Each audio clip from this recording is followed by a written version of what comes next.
What's up everybody, Ian Marco here. Today's video we are talking about how I disagree and why I disagree with the conventional way of teaching a hip hinge with a PVC pipe on your back. Let me go ahead and show you that so there's no confusion.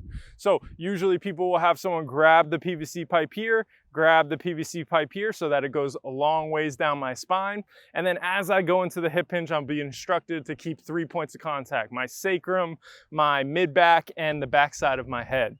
As I go down into it, we want to keep those points of contact, and then I want to come up. So I found a better way of teaching it. Let's go ahead and go and talk about why I don't really like that one. The first thing is it puts people in a position that they usually can't hold anyway. For example, if I'm limited in shoulder external rotation and flexion, basically shoulder mobility, and I go back here, I'm probably gonna get into this extended position.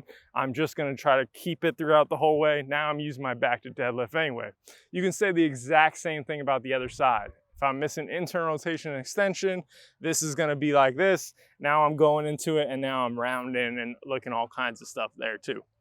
The other thing that I don't like about it is the position of the pole, and keeping those 3 points of contact does a few things. One, it usually has people tuck their chin and retract their thing. I have to push into it, so be here. When I do this, it closes off my chest also, and it puts a lot of people in a really bad position. So I don't like how that sets up the neck. I'd rather have just chin up and relaxed and be able to go down into it without worrying about pushing back into a pole. The other thing to think about is, when are you going to hip hinge with your hand behind your back like this? It's never gonna happen, so why set up your first teaching tool with that position?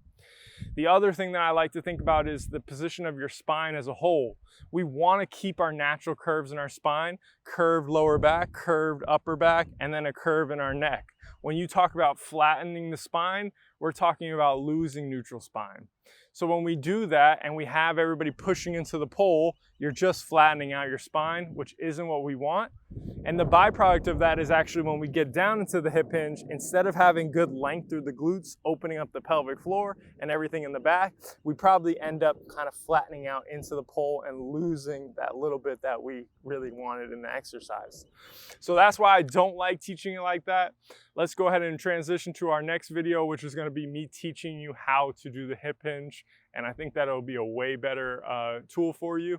You get more out of it. And if you're someone who's coaching others, you'll learn really quickly session one that this is a better way to do it.